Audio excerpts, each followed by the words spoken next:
A primeira sessão colegiada virtual no TJSE foi a da Câmara Criminal. Entre os 437 processos pautados, foram julgados 372. 65 foram retirados de pauta, sendo 56 deles em razão de pedido de sustentação oral. E para falar das sessões virtuais e das sessões ordinárias presenciais por videoconferência, introduzidas pelas emendas regimentais 4 e 5 de 2020, os juízes auxiliares da Presidência, Ana Bernadette Leite de Carvalho Andrade e Marcos Pinto, e o diretor de Modernização Judiciária, Daniel Villanova, participaram de uma conversa por videoconferência com advogados. Veja como foi.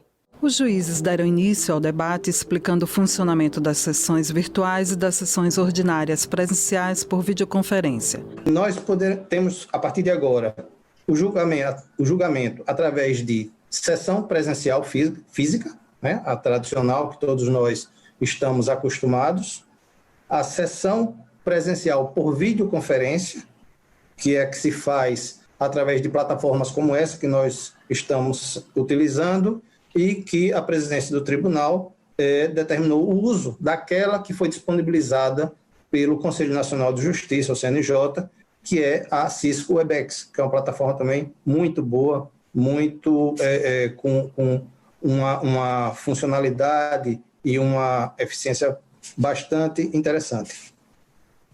E temos a sessão virtual.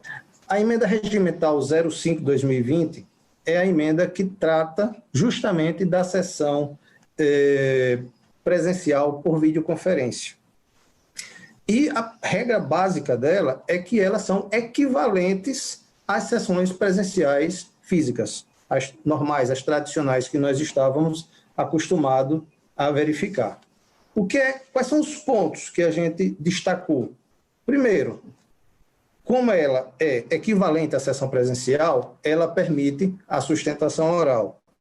O prazo de requerer a sustentação oral é 48 horas com antecedência ao início da sessão. Então, esse prazo é importante para possibilitar a operacionalização de toda essa estrutura que se normatizou em termos de sessão presencial por videoconferência. Todas as regras, né, a questão da preferência de julgamento, a questão da sustentação oral, que se desenvolve, a questão da apresentação de processo em mesa, todas as regras regimentais que são aplicadas com relação à sessão presencial, ela igualmente se aplica à sessão presencial por videoconferência, já que elas são equiparadas. As sessões virtuais foram introduzidas através da emenda regimental 4 de 2020, que possibilitou que todos os recursos do Tribunal de Justiça, bem como os processos de competência originária, fossem julgados preferencialmente por sessão virtual. E aí,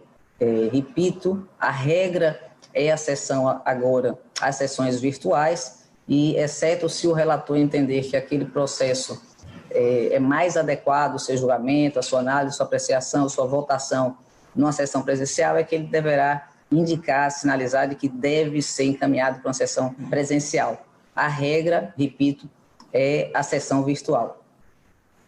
Qual o tempo com relação à publicação? A regra não se alterou, se respeita o prazo de 5 dias entre a publicação da pauta e o início efetivamente o início da sessão virtual.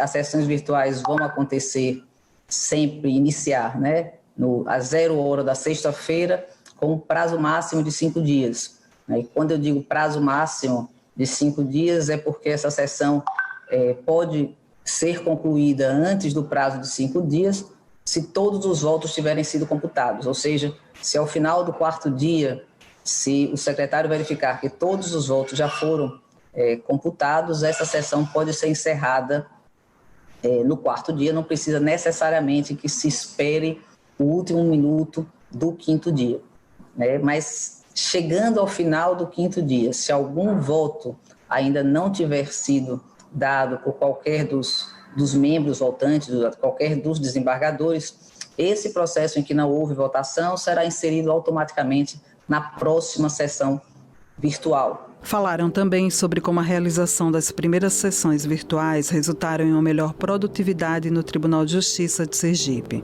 O surgimento dessas 3 ferramentas, ou seja, dessas novas 2 modalidades, ela coincide com esse período em que nós tínhamos um represamento de processo, já que o Tribunal de Justiça não trabalhava com essas possibilidades, e só para se ter uma ideia, nós tínhamos, até a implementação, né, das ferramentas, nós tínhamos 4.800 processos para julgamento no colegiado. Eram 4.800 processos aguardando uma definição de pauta para poderem ser julgados, e para se ter uma ideia, nós já temos 3.400 desses processos pautados, né, o que leva a um avanço em termos de produtividade. Participaram como moderadores os advogados Afonso Oliva e Márcio Conrado. Foram respondidos questionamentos e dúvidas acerca da qualidade dos processos julgados com a implantação das modalidades virtual e por videoconferência, além da segurança e da operacionalização das sessões, elaborados tanto pelos advogados mediadores como pelos advogados que participaram ao vivo no chat no canal do YouTube do CESA. Quando a gente traz um pouco desse lamento, um pouco desses questionamentos, um pouco dessa nossa preocupação, naturalmente, talvez não estejamos falando de nós, mas sim olhando para os colegas que tenham condições inferiores em termos de capacitação e infraestrutura dentro de seu próprio escritório, dentro de sua casa. Então, se temos essa oportunidade de representarmos a advocacia através do CESA, acho extremamente importante esse canal de diálogo que travamos aqui e que, claro, já fica o espaço aberto de solicitação para futuros encontros, para que a gente esclareça ainda mais essa advocacia que, naturalmente, como toda a população, está preocupada com os próximos dias que virão. E esse foi o Sergipe Justiça em tempos de distanciamento social. Como servidores e magistrados, além do trabalho remoto em virtude da pandemia, têm se dedicado a atividades que trazem bem-estar. Nós vamos encerrar o programa de hoje com a participação do juiz Luiz Gustavo Serravalli. Até a próxima semana. Olha, você tem todas as coisas que um dia eu sonhei pra mim. A cabeça cheia de problema,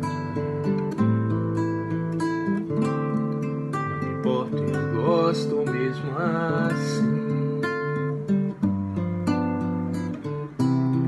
Tenho os olhos cheios de esperança,